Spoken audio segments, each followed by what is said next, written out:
trust Ferguson Roof Systems to replace your roof, we go the extra mile to protect your home and property. On every job, we deploy durable netting to protect your home's exterior and landscaping. It's just one more reason why you should call Ferguson Roof Systems today.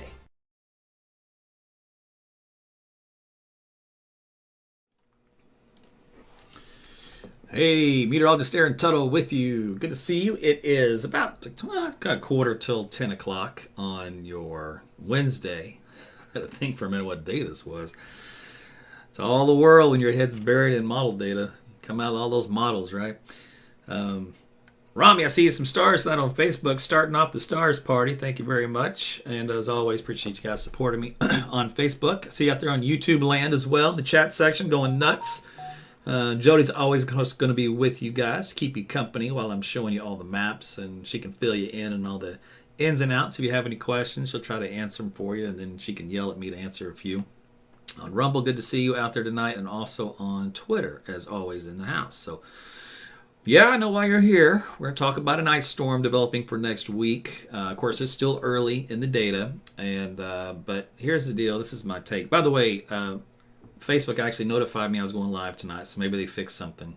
The last couple of days has not been nice to me on Facebook. Activated Stars Party. Corey's in the house. It says, you got 4 minutes and 46 seconds. Better get hot. But the deal here is I want to convey, and we're still getting people piled in here, so it's almost kind of like I want to wait just another second before I get on my soapbox for a minute. So let me, while I wait for that, let me just show you what's going on out there currently. I've got 33 degrees, so it warmed up a little bit today, and then now it's cooling back down. So it's not too bad. You know, we've had a pretty decent winter. If you'd like a Tempest weather station, you can track these cool weather changes. You can get one. I've got one in my backyard. You can use that little QR code or use the promo code AT's Weather, get a discount on that, and save you some money. But our big concern is what's going to happen next week. So this is how I'm approaching it. All right. So today I use some kind of stronger language than I'm used to using because it is going to be a catastrophic ice event. Of course, the question is always the devil's in the details, right? And those won't be revealed probably until about Saturday. Now, here's the problem with that. If I wait till Saturday to let you know that there's going to be a crippling ice storm across parts of Oklahoma, maybe Texas, Arkansas, Missouri, etc., Kansas, and I wait till Saturday to tell you, you're checking out over the weekend, right? And you're like, what? When's it starting? And I say it starts Monday. You're going to run around like a chicken with your head cut off on Sunday, and you're going to try to scramble to make plans. It's going to be a nightmare, right? So it's my duty, my due diligence to say, look, I recognize the pattern change. I recognize the outcome. This is the classic setup for an ice storm for us historically. So that's the first step. Then I look at some model confirmation, and I look for noise in the atmosphere. And I've been tracking that now for going on almost 2 weeks. And now we're getting closer to the event, and there's now enough model agreement to where confidence has increased enough to kind of sound the alarm. So now if I tell you this all on Wednesday, you've got all of Thursday, Friday, Saturday, Sunday to start preparing. Say you're going out of town. Say you're worrying about travel for flights. And, you got big plans. You got big surgeries, whatever. Point being is you now have plenty of time to make some alternate adjustments or maybe to get some sitters to deal with maybe winterization for a home, etc. Because we'll be in a cold spell after that for a little bit as well. So you have all this time to prepare. And it's always better to prepare, right? And then be unprepared and have an event happen. So what we'll do is we will plan as though this is going to be a big event, because it probably will be the way it looks now. And then if it backs off and it shifts, say that the biggest ice, for your area shifts south of you, you can breathe a sigh of relief, right? And you go, good, I don't have to worry about it, but you're prepared. So that's how we're going to plan it, because I'm not doing my service to you if I wait till the last minute when it's obvious, and then it's a safe call. I'm not safe here. I'll tell it like it is, and we'll show you the data to back it up. So tonight, that's what we're going to do. So thanks for joining me. All right, so with all that said and done, let's get on with the latest data and see what is happening. So first off, real quick, snowfall amounts for the Weather Service. They did do a little bit of a guesstimate on how much snow fell based off some reports that came in across the state.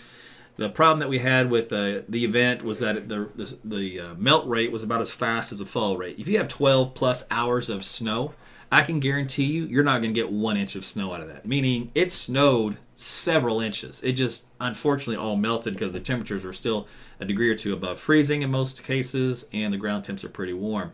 It's unfortunate, but it did snow like crazy. Big, huge flakes. So that's kind of the central and western Oklahoma view. Eastern Oklahoma, same kind of idea. Hot spots down there around McAllister and up in northwest Oklahoma. So the track and the heavier mount locations were all good. It's just the numbers are a lot lower just because of so much melting. And Tulsa, my goodness, man. I will say this. That was a total bust for Tulsa. I'll own up to that. Your wet bulb temperatures about the time of the event never cooled down. You had some type, and I didn't even look into the whys, but obviously you had slightly warmer air and slight maybe moist air from earlier starting the event to where you couldn't cool it down in time as the rest of the system was coming by. So big goose egg for a lot of you guys up there on measurable snow. All right, so the next system, right? It's always on to the next. In TV world, they won't even address it. They just pretend like it didn't happen and go with the next one. So, all right, here's a look what happens to the jet stream patterns. You know me, I'll tell you what's happening here.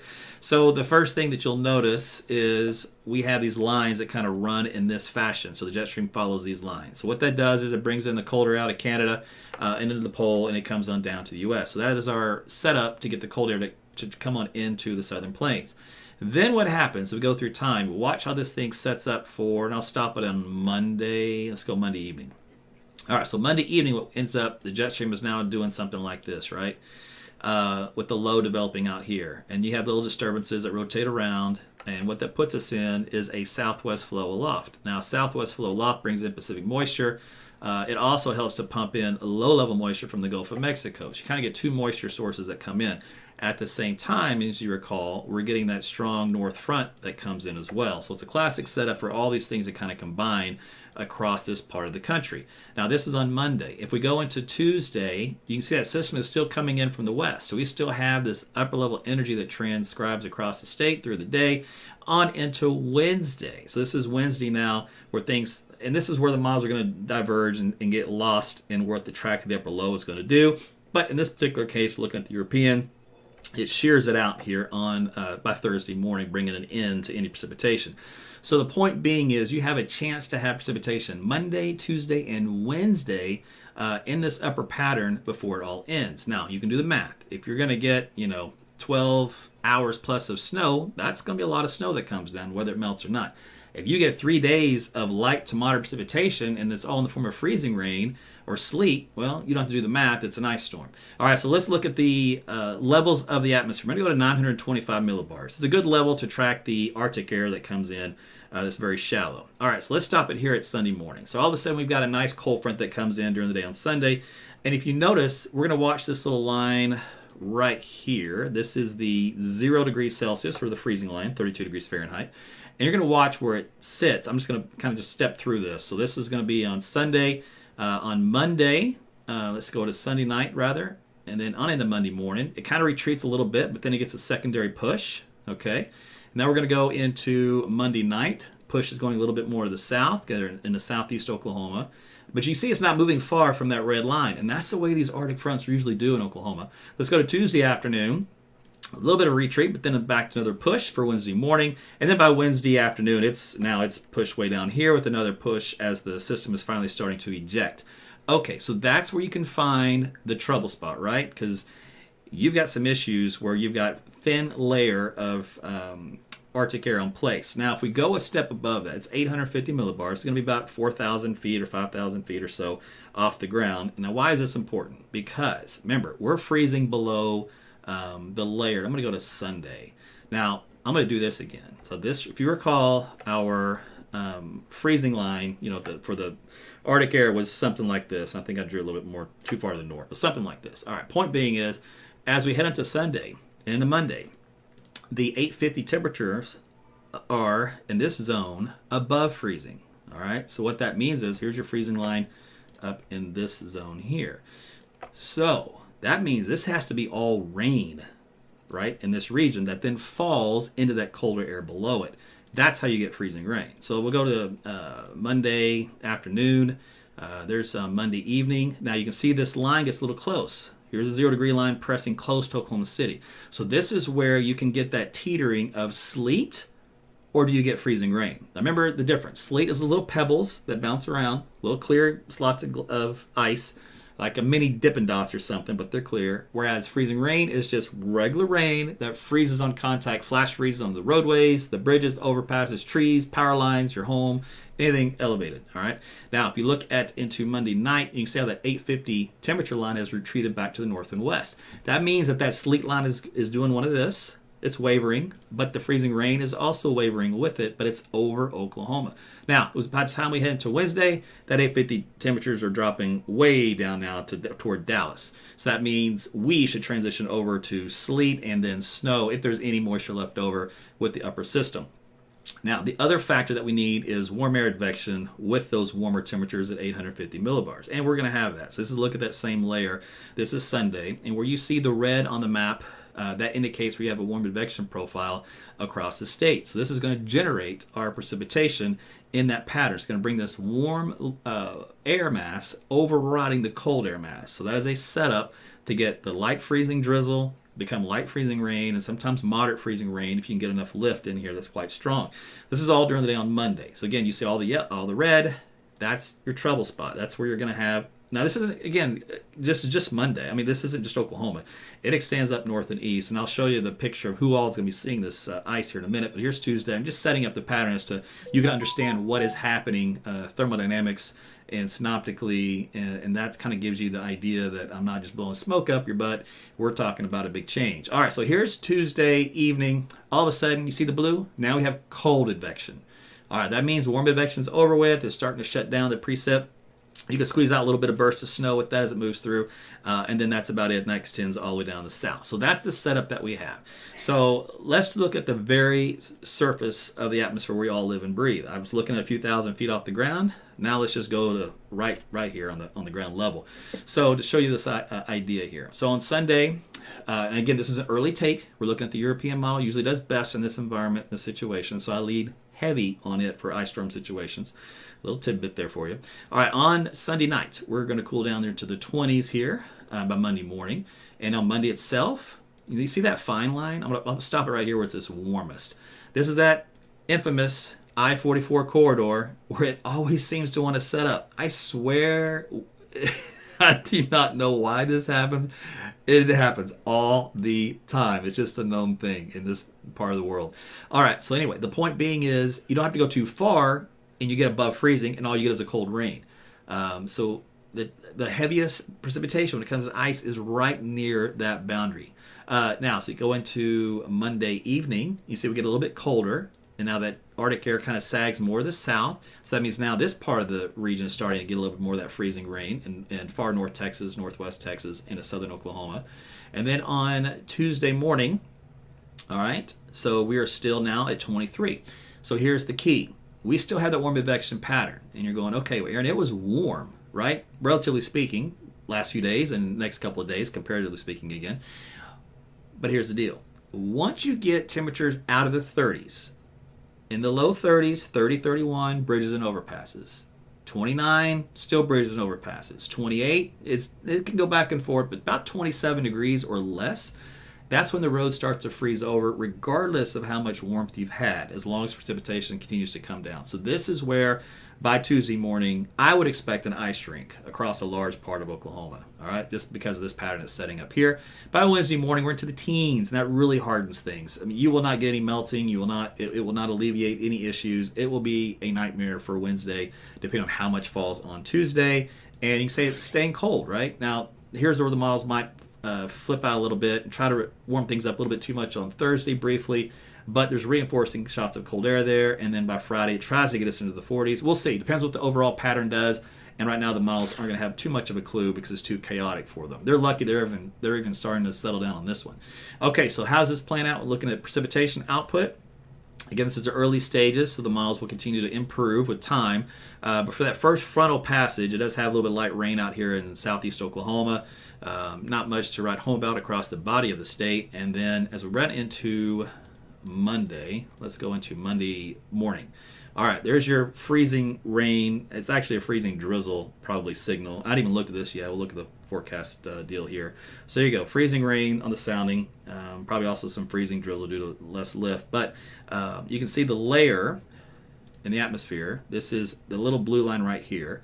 So it's to the right of the blue line, which means this is above freezing, and then goes to the left of the blue line, which is below freezing. So this is all rain that falls through this cold layer and then freezes on contact. And that's how you get your freezing rain. Okay, so that's the setup for Monday. So that's going to take some people off guard, right? So that's why I got to talk to you about it now.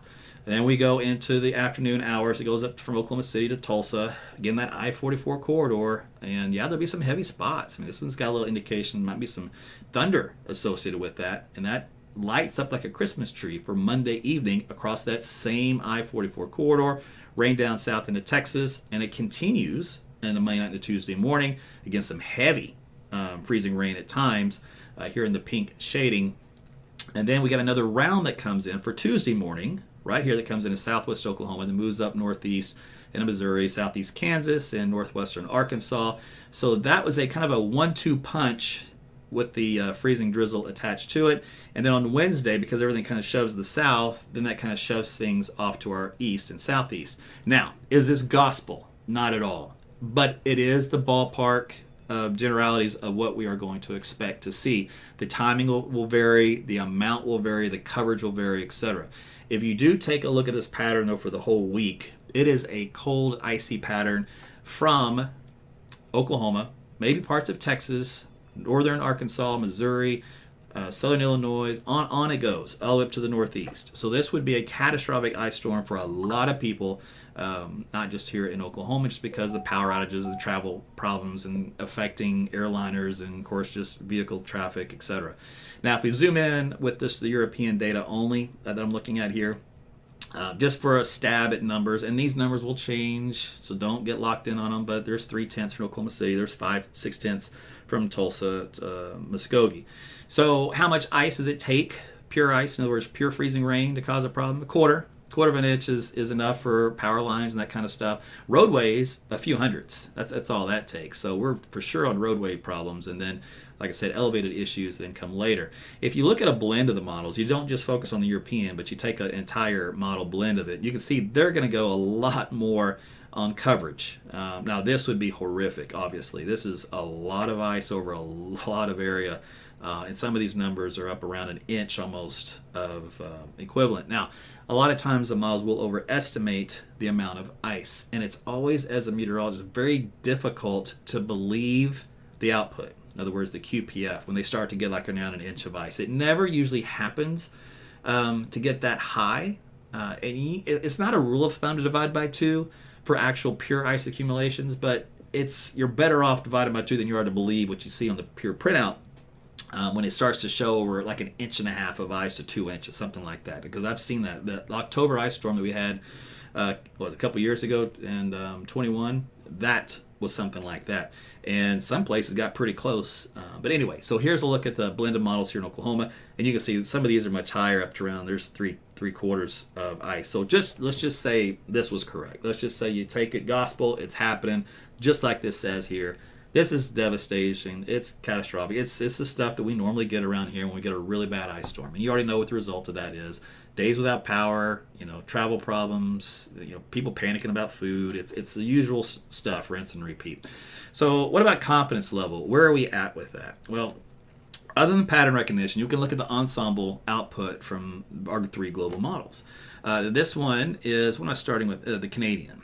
Is it the Canadian? Yeah, the Canadian model. All right, so we looked for the signal. That's all we're looking for here. We're going to get really specific. And I just picked Tuesday morning. All right, so there's a panel. These are different panels of the same model.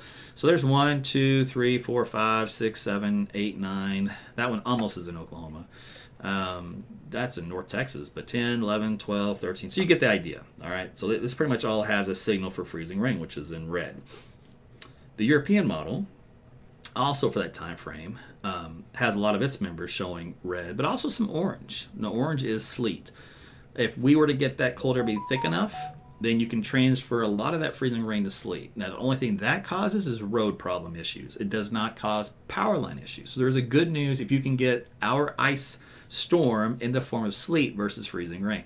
And usually you don't know the full breadth of that possibility until probably 2 to 3 days before to get a ballpark on that. And then you can start to hone in on specific locations. But regardless, again, there's Tuesday, Wednesday, And then there's into Thursday. So you can see a lot of these panels still kind of keep the winter storm going for a while. And there's still some other indications of other activity after that later on, because the pattern is pretty active. So here's another 25 panels of this. So you ask about confidence. This is about as confident as you can get being this far out. And using the tools we have at our disposal. So this is on Monday afternoon. This is the American model, which is usually horrific at winter weather forecasting this far in advance. But it also indicates a mixture of either sleet or freezing rain on at least half of its panels for that Tuesday time frame moving through. So there you go with that. All right, so temperatures. So we'll be warm on Saturday, so pretty good. So a nice little warm up here for the weekend. And then, like I've been telling you for a while, in these extended outlooks, you just kind of have to discard them because the models are all over the place and they don't know what to do with it. But I can tell you it will be quite a bit colder from Sunday and Monday on into Tuesday. And then we'll see if we can rebound numbers out here. I wouldn't even pay much attention. Expect to be in the teens for sure. Earlier data had indicated we're beginning down around 0. All right, so temperatures in the single digits across central Oklahoma. With that pattern, it's still possible. They're still working out the details amongst themselves as to how cold the atmosphere is going to be, all that kind of stuff. And let me mute my friends, which are blowing up my phone, which is irritating. I'm trying to think. All right, so let's see. Okay, now I've got something on here I don't know how to get rid of. How did I open that up? Oh boy. Okay, so let me look at your comments here real quick, because I try to answer everything there is to answer. So we'll go to YouTube here. Okay, so let me just quickly take a gander. This is about 5 minutes after 10. Ice is not the monkey business we want. I hear you. No, it's not fun for anybody. Nobody wants an ice storm. I know Nancy's leaving. She wants to travel. Yeah, somebody asked me, I think it was a week ago, says, hey, I said, I got a home that we're going to leave behind. We're going like overseas. What should I do? Should we cancel? I said, and this was a week ago, I think. And I said, it's a little early to be canceling, but it's definitely something to watch. And we're going to cover it day by day. And if the trend, goes the other direction, either just it's warm enough or it's just something like snow or whatever, trust me, I'm going to let you know. I don't want the ice storm. I just go with the trend. I go with the model data and the pattern recognition. So if that's what happens, then that's what happens. So I'm just going to shoot it to you straight, just so you know. I know, and people are asking like specific areas like Ardmore, Dallas, all that kind of stuff. All I can tell you is that it's early in the game. Jared wants to know if DFW escapes completely. So let me tell you something about that. Let's see. Let's do this. This one. All right, so this was that zoom-in view of the models around the area. Now, is DFW escaped completely? It's too early to say, man. If you do a model blend, that's bringing that ice stuff all the way down here to central Texas. I mean, it's a long track. Now, I don't think this is possible to be this large of an area, just so you know. I think this is an overkill, but it's blending different outputs from different models. So, in other words, if most of the models had it in one little corridor, that's great. But if one model has it here and one model has it here, then one model has it here, then it's going to fill in the gap and make it look a lot bigger than it really is. So reality isn't going to be this big. It's got to be much smaller, or at least half this size. But then where is that half size? Is it all Oklahoma, or is it half Oklahoma and then half North Texas? That kind of deal. And this is Wednesday, and it's too early to give you that answer. But we're in the ballpark. We're in the vicinity. But that's a good question, though. And so you're just going to have to watch it day by day. And I'll be taking, obviously, a look at data day by day because I'm into it, right? All right. Yeah, we might be an ice rink here across Oklahoma. That's for sure. So what you can do is tell your friends and family at this point, give them a heads up. And if they say, well, nobody's saying that on the TV, whatever, I don't care, whoever, nobody's saying it on the internet. Well, I don't know, whatever, I'm saying it. So send them my direction, and I'll teach them some meteorology. And then, and let's just hope I'm wrong. Let's just hope that the models, they turn the other cheek, and they start to trend a different direction other than this direction. It's taken them a while to get here, but the signs were there, like I said, since the 15th of the month. So it's been 10 days now. It's been trending this direction. So it's going to have to trend pretty quick the other to stop this bowling ball that's rolling downhill. By the way, thank you for the stars, Jennifer. I see you out there. And again, Jared, thank you. And Lindsay, thank you for the stars as well on Facebook. Appreciate you guys sending a few tips my direction for your content. I work hard to give you the best forecast I can, and I don't blow anything up your butt. Like I said, I give it to you legit, and I prove it to you. I show you all the actual real data behind the scenes so that you can see it yourself.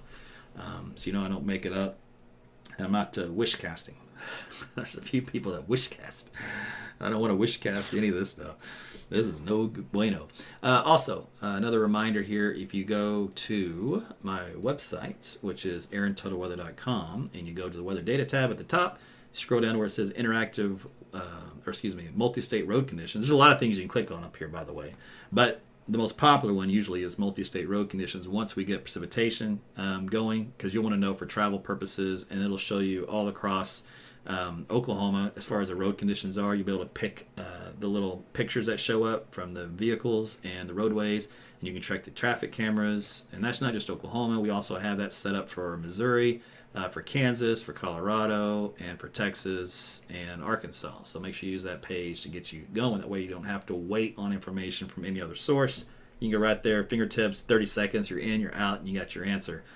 It's quick and easy. You can also use my weather app, AT's Weather to Go. It's free, Apple, Google Play.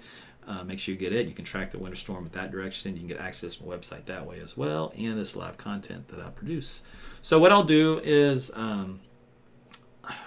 I think I can't go live at lunch tomorrow or Friday.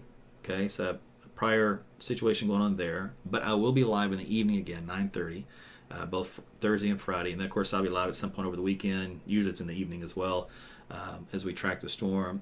For the notifications, most of you probably went to your Facebook and hit on the follow page settings, and you changed it to be notified for all videos versus highlights or none, which is the default.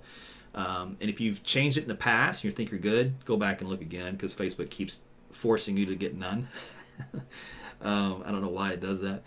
Glitch in the matrix, but you can do that to help overcome that. And then conversely, if you didn't already, and did I already post this link? If I haven't, my apologies. Let me do it here real quick. No, I didn't. I've been posting this, and several hundred of you have signed up for this one. And this is to get a direct notification from me in your instant messenger on Facebook. That way you'll know when I go live. You won't miss it. Conversely, your alternatives are Twitter and YouTube. I highly recommend you get on YouTube as well. Even if you're not a big YouTube person, you can still follow the page, my YouTube channel rather, and it'll notify you when I go live there, much better than Facebook does sometimes. And then you can just go back to Facebook if you want after that. So I think I pretty much covered everything I could think of. Like I said at the beginning of this broadcast, you missed it. My point here is to give you as much time to prepare as possible, and we can all hope that it gets better, right? I mean, I'm not hoping for destruction, but we can all hope that it gets just a couple degrees too warm, or it shifts a little bit more south, a little bit more north, or whatever. But I'd be doing you a disservice if I didn't tell you what there is to look at and tell you what the data shows, and to let you make your own decision as to how prepared you want to be, whether it's winterizing, getting a generator ready, buying a generator, buying some food, whatever it is you got to do to get ready for next week, making travel plans, alternate plans, whatever it may be. At least you now know. And right now it looks like, oh, Sharon, that's a good question. I didn't once look at winds for this event. I was too focused on the ice setup. So actually, I'm glad you asked that. I can go in there and look real quick. See what the early data is indicating. So I'm glad you did that. Let's go take a quick look. All right, first I'll just do the normal wind speeds and direction, give us an idea, because that will also factor in for power outages, right? All right, so besides just the weight of the ice on the lines. Okay, so Monday morning, winds coming in, a northeast breeze here, about 10 to 20 miles per hour, sustained. All right, so there's Monday night, still about 10 or so. Cools, drops down a little bit for Tuesday. That's good. And then Wednesday, of course, it should pick back up with the passage of the front. It didn't really do a whole lot. It's interesting. Well, that's good. We'll see if that trend continues. Let's look at the wind gusts, though, and let's see what the wind gusts look like during that period. So there's Monday. So there's wind gusting up around 30 miles per hour. That's a power line problem. But again, it should be just freezing drizzle, very light freezing rain on Monday. So if we can not juxtapose strong winds with the heavy ice accumulations, we might do quite a bit better on the power situation. But let's go into Monday evening. There's some still gusts up to around 30 in the little pink areas. Tuesday morning, there's still gusts at least up around 20 to 25, so that could be problematic. There's some still gusts up into the 20s. And then Tuesday night, gusts still into the 20s, and into Wednesday. And then Wednesday afternoon, there we go. So there are some gusts close to 30 again. But at least it's not 40 or 50, I guess. I don't know how well it's going to help us. But bottom line is we're going to have a little bit of wind with this as well. So, yeah, that'll add a little insult to injury on any ice accumulations in the lines. And Robin wants to know about roadways. Again, we're going to have to wait for those the magic temperature to be down around 28 to 27 degrees for the majority of the roadways. The bridges and overpasses are always first to go, and they go right at 31, 32 degrees. They'll be icy, but the crews will be out there treating those. So as long as you're not the first eager beaver, out there that crosses it 100 miles an hour, you should be all right. Let me think. Oh, so yeah, the bottom line is if I don't tell you now, you don't have enough time to prepare. So that's why I'm letting you know now. Now tomorrow I'll look at more data and we'll see if it's better, worse, or the same. I imagine we'll have a period for a couple of days, so Thursday and Friday, where it's going to be about the same. And then I have a feeling that on Saturday is when the models will finally realize what's happening. We'll finally have an idea. They'll be in a consensus, and we'll really be able to narrow down more specifics. So that's kind of how that looks. But you'll know enough to where you don't need all those specifics to plan ahead. Okay? That's it. So make sure you follow the page and the posts, spread the word, and we will talk again with you soon. Have a good night, everybody. Thanks for watching.